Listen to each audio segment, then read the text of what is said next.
Quando o chamado da natureza aparece, não existe uma escolha. Na natureza, a reprodução é uma necessidade absoluta. E para atender a este chamado, animais fazem coisas que parecem impossíveis. Alguns lutam, outros insistem até o limite, e alguns colocam a própria vida em risco. Mas tudo isso acontece por um único motivo: continuar existindo. Então fica comigo, porque o que você vai ver aqui são alguns dos rituais mais insanos da natureza. Se a gente olhar só pela superfície, esses rituais parecem o caos, parecem exagero, parecem até erro. Mas não são. Cada comportamento estranho existe porque, em algum momento da história daquela espécie, ele funcionou. Funcionou para encontrar parceiro. Funcionou para vencer um rival. Ou funcionou para fertilizar. Ou então funcionou para proteger filhotes. E na natureza, quando algo funciona, mesmo que seja totalmente brutal, isso tende a continuar. Então agora a gente vai percorrer alguns animais e a cada um deles você vai perceber a mesma coisa acontecendo de formas totalmente diferentes. A vida fazendo de tudo para passar adiante.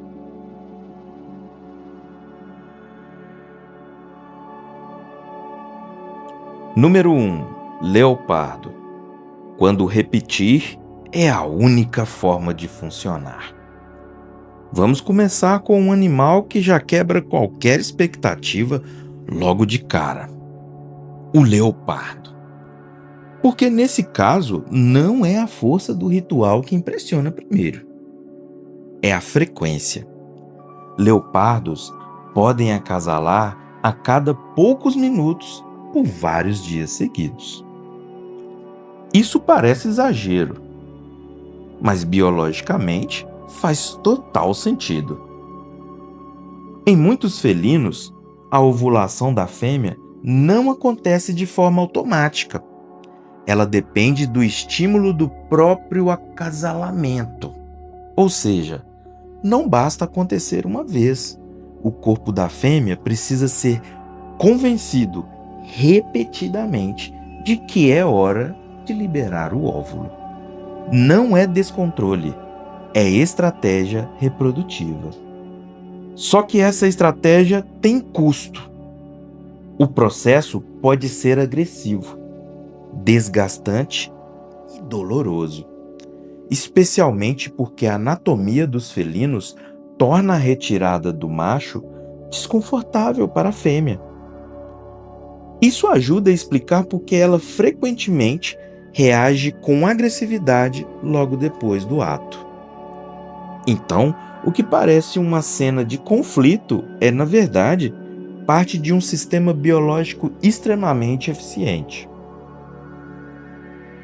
No leopardo, reproduzir não depende de romantismo nem de delicadeza.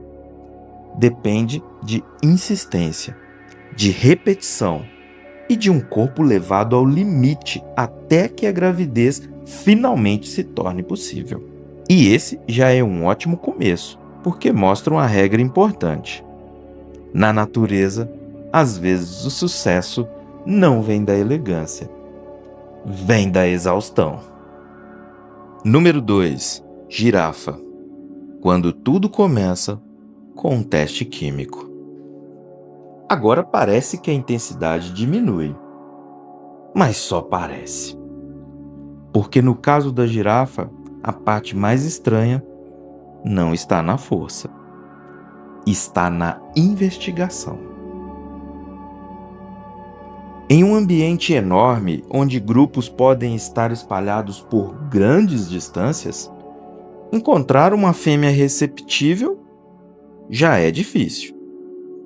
E mesmo quando encontra, o macho ainda precisa descobrir uma coisa essencial.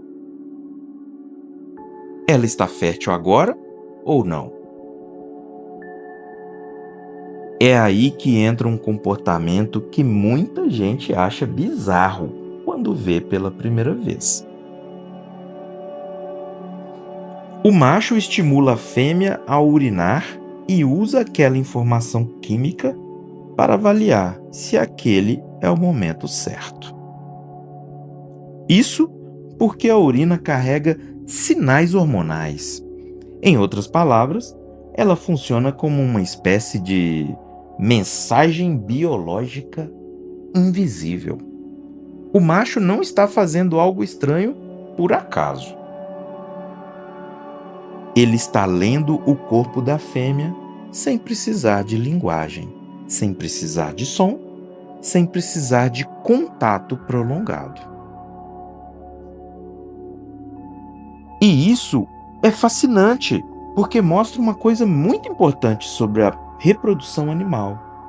Muita decisão acontece no nível que a gente não vê, no nível químico, no nível de cheiro, de hormônio, de compatibilidade. Se a fêmea não estiver pronta, todo o esforço foi inútil. E o macho, por sua vez, precisa seguir em frente, continuar andando, continuar procurando em um território imenso.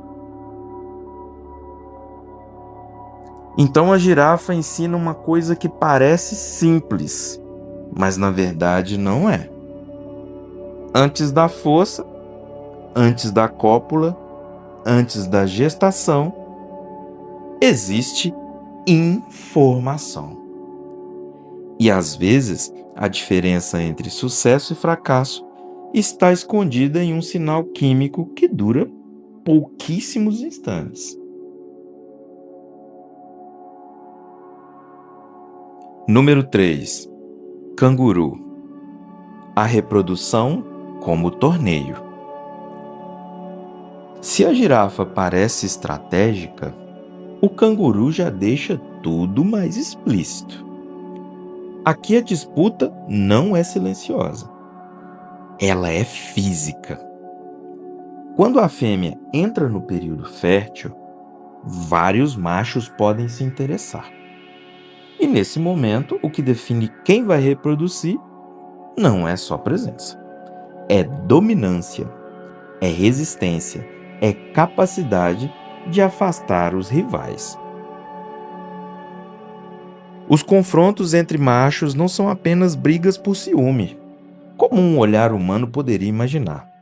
Eles funcionam como filtros brutais, mas filtros. A lógica evolutiva é dura. Se só alguns machos conseguem acesso às fêmeas, então características como força, tamanho, coordenação e resistência têm mais chances de seguir adiante nas próximas gerações. E o comportamento da fêmea também faz parte disso. Ela não está no centro da cena aleatoriamente. Ela é o motivo de toda a arquitetura social que se forma ali em volta. Machos dominantes vigiam, acompanham e afastam competidores, porque sabem que perder posição significa perder descendência. A consequência real disso é simples e pesada ao mesmo tempo. Em muitas espécies, a maioria dos machos vive, mas poucos realmente se reproduzem. Ou seja, sobreviver não basta. No canguru, existir biologicamente não garante continuidade genética. Você ainda precisa vencer. E isso revela outra verdade desconfortável da natureza. Às vezes a reprodução não é uma oportunidade compartilhada. É um prêmio de guerra. Número 4. Porco-espinho. Quando a própria anatomia vira um desafio. Agora a natureza parece fazer uma pergunta absurda. Como é que um animal coberto de espinhos consegue acasalar sem se destruir? E a resposta é exatamente o tipo de coisa que faz esse tema ser tão fascinante. Porque o corpo da espécie cria o problema e a evolução cria a solução. No porco-espinho, o macho precisa primeiro descobrir se a fêmea está receptiva. E a janela de receptividade é curtíssima, poucas horas por ano.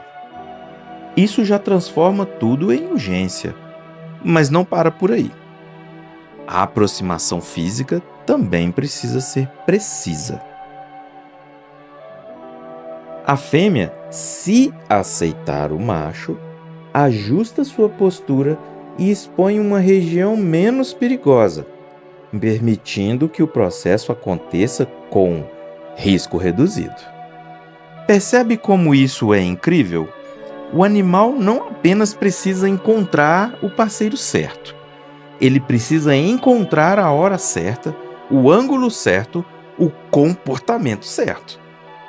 E isso mostra que acasalamento não é só impulso, é coordenação, é sincronização, é um conjunto de sinais e respostas corporais funcionando com precisão.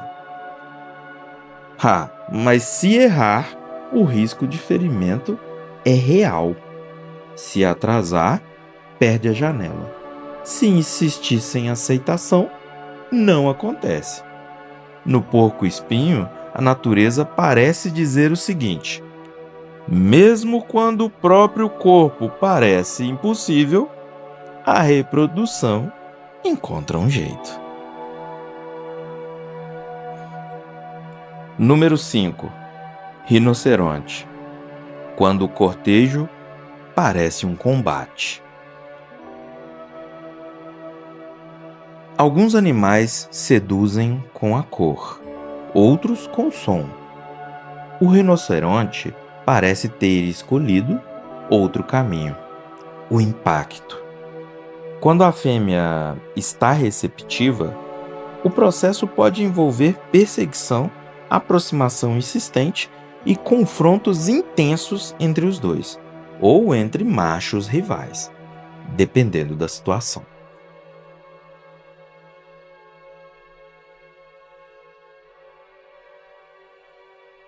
Visto de fora, tudo isso parece uma contradição. Se o objetivo é reproduzir, por que transformar isso numa experiência tão agressiva? Porque para espécies de grande porte e altíssimo investimento reprodutivo, a escolha do parceiro importa muito. Um rinoceronte não produz dezenas de filhotes por estação. Cada gestação custa tempo, energia e vulnerabilidade. Então o processo tende a favorecer testes intensos de resistência, persistência e capacidade física. É quase como se o corpo dissesse: se você não aguenta o ritual, talvez não seja parceiro certo para sustentar tudo o que vem depois. Isso dá outra dimensão ao que está acontecendo. Não é só violência gratuita, é uma triagem. Um processo caro, duro e perigoso que seleciona quem de fato consegue chegar até o fim. E há uma consequência importante aqui. Quanto maior o investimento em cada filhote, maior tende a ser a exigência do sistema reprodutivo.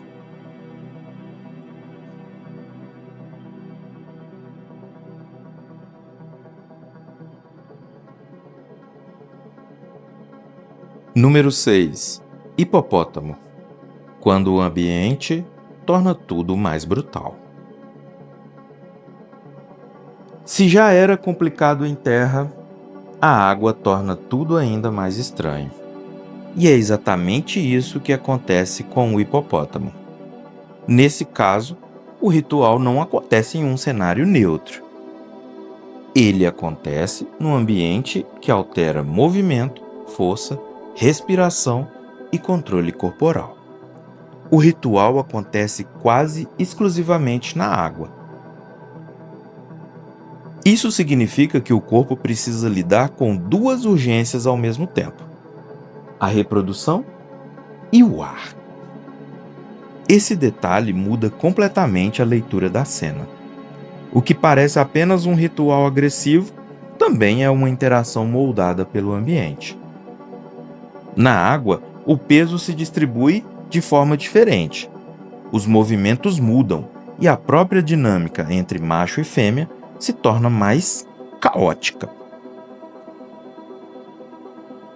Mas a parte mais interessante talvez venha depois, porque após toda essa intensidade, entra em cena um investimento materno muito forte.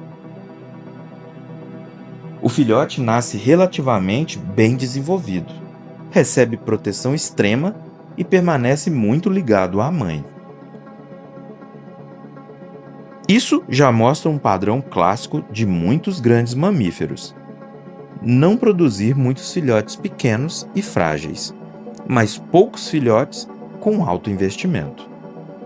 Então, no caso do hipopótamo, o ritual duro faz sentido dentro de uma lógica maior. Se cada filhote custa tanto, a seleção do movimento e do contexto da reprodução se torna ainda mais importante. Na superfície, parece bagunça, mas no fundo é um sistema caro demais para ser casual. Número 7. Leão. Quando a dor vira mecanismo biológico. Agora a gente entra em um dos casos mais fortes de todos: o leão. Porque aqui a brutalidade não está só na frequência, está na função da dor. Leões podem acasalar inúmeras vezes por dia, e a retirada do macho causa forte desconforto à fêmea. Isso é chocante quando a gente ouve pela primeira vez, mas biologicamente faz sentido semelhante ao de outros felinos. A ovulação é estimulada pelo próprio acasalamento. Ou seja, a repetição e o desconforto não são um efeito colateral qualquer. Eles fazem parte do gatilho que aumenta a chance de fertilização. A reação agressiva da leoa depois de cada cópula não é incoerente. Ela é esperada. O corpo responde ao incômodo, ao desgaste, ao estresse. E ainda assim, o processo se repete várias e várias vezes. Isso revela um contraste brutal. O mesmo comportamento que causa dor é o que torna a gravidez mais provável. Na lógica humana, isso parece um tanto quanto contraditório, mas na lógica evolutiva, não. Se esse mecanismo aumentou o sucesso reprodutivo por milhares de gerações, logicamente ele foi mantido. Então, o leão mostra um lado muito desconfortável da natureza. Nem tudo o que é funcional é gentil. Às vezes, o corpo não foi moldado para conforto, foi moldado para eficiência. Número 8. Bonobo. Quando o sexo deixa de ser só reprodução. Depois de tanta disputa, dor e força, o bonobo parece mudar completamente as regras do jogo. E talvez seja por isso que ele seja um dos mais fascinantes dessa lista. Porque, nesse caso, a atividade sexual não serve apenas para gerar filhotes. Ela também serve para reduzir tensão, fortalecer vínculos, resolver conflitos e manter a coesão social. Esse uso social do comportamento sexual entre bonobos é importantíssimo, porque mostra que um mesmo comportamento, ao longo da evolução, pode ganhar novas funções. Ele não precisa ficar preso a um único objetivo, se é que me entendem. No bonobo, sexo também é linguagem, é negociação, é ferramenta social. É uma forma de diminuir a agressividade dentro do próprio grupo. E isso ajuda a explicar por que essa espécie chama tanta atenção em estudos de comportamento. Ela mostra que a reprodução em algumas linhagens acabou influenciando estruturas sociais inteiras. Não é apenas quem acasala com quem, é como o grupo inteiro se organiza a partir disso. A consequência real é enorme. Menos conflito interno pode significar mais cooperação, mais estabilidade e até mais chance de sobrevivência coletiva. Então, no caso do bonobo, a pergunta deixa de ser como eles se reproduzem e passa a ser como um comportamento reprodutivo virou parte da engenharia social da espécie. Esse é um dos momentos em que a natureza deixa de parecer só brutal e começa a parecer profundamente inteligente.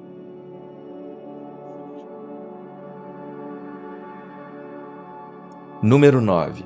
Javali. Quando persistir é mais importante que vencer.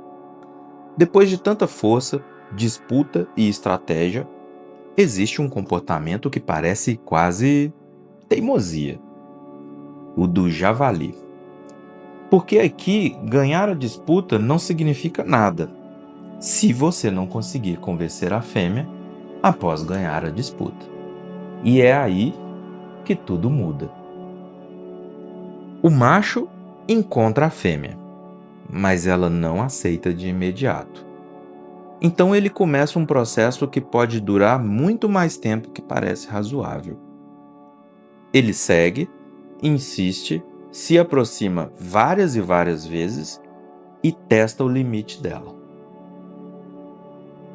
À primeira vista, parece insistência sem sentido, mas não é.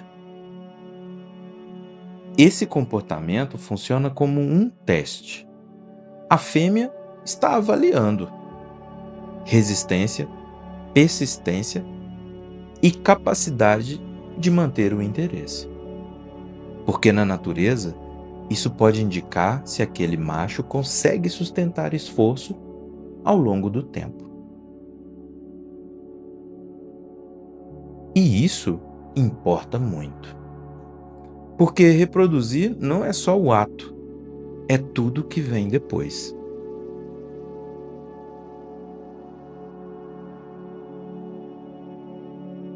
O macho pode gastar muita energia sem sucesso, pode ser rejeitado várias vezes, pode perder tempo enquanto outros machos encontram oportunidade.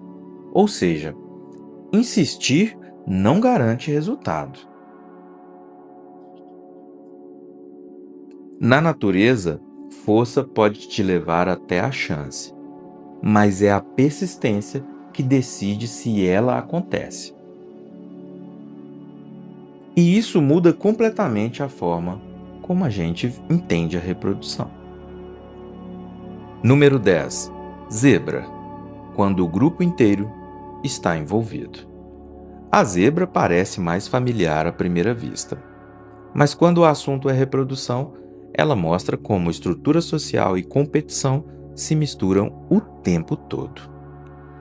Machos exibem força, pressionam rivais, leem os sinais corporais da fêmea e disputam posição. Aqui há um destaque para vocalizações, linguagem corporal, lutas e diferenças entre espécies de zebra nesse processo. Isso importa porque o acasalamento aqui não acontece isolado do grupo. Ele é atravessado por hierarquia, vigilância, disputa territorial e organização social. E há um detalhe bem interessante: algumas espécies de zebra têm sistemas mais fechados, enquanto outras apresentam competição espermática maior. Traduzindo isso de forma simples, em certos casos, o confronto não está só antes da cópula. Ele continua biologicamente depois, dentro da própria lógica reprodutiva da espécie. Isso mostra um ponto muito forte do tema. A evolução pode colocar competição em várias etapas diferentes. Na luta, no acesso, na escolha e até na biologia posterior ao ato. Depois, quando o filhote nasce e já consegue ficar de pé rapidamente, fica claro por que esse sistema é tão exigente. Em ambientes abertos e perigosos, nascer pronto para acompanhar a mãe faz toda a diferença. Então a zebra nos lembra que reprodução nunca é sobre gerar vida. É sobre gerar vida pronta para o ambiente que vai enfrentar. Número 11. Hiena. Quando a anatomia torna tudo mais arriscado. Agora chegamos a um dos casos mais impressionantes e desconfortáveis da natureza. A hiena. Porque aqui o grande choque não está na frequência, nem na luta. Está no corpo. A anatomia da fêmea é extremamente comum e a dificuldade está tanto no acasalamento quanto no arriscado trabalho de parto. No caso da hiena, o parto acontece pelo canal da uretra, ou seja, o canal que serve para urinar tem que deixar passar um filhote grande sem dilatação. Isso significa sofrimento e grande possibilidade de morte, tanto para a mãe quanto para o filhote. Esse é o tipo de coisa que faz muita gente pensar: como é que uma estrutura tão complicada pode ter sido mantida pela evolução? E a resposta provavelmente está no fato de que o corpo nunca é moldado para uma única função. Traços anatômicos podem surgir ligados a hormônios, dominância social, competição entre indivíduos e vários outros fatores ao mesmo tempo. A vantagem em uma área pode vir acompanhada de custo enorme em outra, mas tudo com um único objetivo: perpetuar a espécie. No caso da hiena, esse custo é brutal. O acasalamento exige precisão. O parto pode ser perigosíssimo, e tanto a mãe quanto os filhotes ficam expostos a complicações severas. Isso transforma a reprodução em uma verdadeira prova anatômica. Aqui não é só o ambiente que dificulta, nem o rival, muito menos a disputa social. É o próprio desenho do corpo. A hiena é um lembrete poderoso de que evolução não cria perfeição. Ela cria soluções possíveis. E às vezes essas soluções funcionam, mas cobram um preço enorme. Esse talvez seja um dos exemplos mais fortes de toda essa lista, porque deixa uma sensação desconfortável, porém muito verdadeira. Na natureza, até o que funciona pode continuar sendo perigosíssimo. Enfim, chegamos ao último animal da nossa lista. Eu espero que você tenha gostado e volte sempre ao nosso canal. E se puder, para nos ajudar, se inscreva e comente com seus amigos. Tchau, tchau. Número 12. Elefante. Quando reproduzir, virou um sistema completo. E então, chegamos a um dos casos mais impressionantes de todos: o elefante. Porque aqui o acasalamento não é um momento, é um processo inteiro. Tudo começa com algo que você nem percebe. A fêmea libera sinais químicos no ambiente, quase como uma mensagem invisível. E o macho consegue detectar isso, mas não só detectar. Ele literalmente analisa essa informação. Ele testa, reage, muda o comportamento como se estivesse confirmando. É agora ou não? Isso acontece porque o corpo do elefante é extremamente sensível a esses sinais. Ele consegue identificar se a fêmea está pronta, em que fase ela está e se vale a pena investir energia naquele momento. Porque no caso dos elefantes, errar é caro demais. E quando vários machos percebem isso, começa uma grande disputa. Mas não é qualquer disputa. O corpo do macho entra em um estado completamente diferente, mais agressivo, mais ativo, mais focado. Ele passa a competir com outros machos de forma muito mais intensa, porque sabe que aquela oportunidade é extremamente rara. E aqui entra o ponto mais importante de todos. A gestação pode durar quase 2 anos. Ou seja, cada reprodução é um investimento gigantesco. Tempo, energia, risco. Isso significa que escolher errado custa e custa muito. No caso do elefante, a reprodução não é impulso. É uma decisão estratégica, biológica, é cálculo, é investimento de longo prazo. E isso mostra o nível mais alto que esse processo pode chegar. Depois de tudo isso, fica difícil olhar para a natureza do mesmo jeito. Porque por trás de cada comportamento estranho, de cada ritual que parece exagero, existe uma lógica extremamente precisa. Nada aqui é aleatório. Nada é desperdício. Tudo tem uma função. A vida não está tentando ser confortável. Ela está tentando continuar. E talvez o mais impressionante seja isso.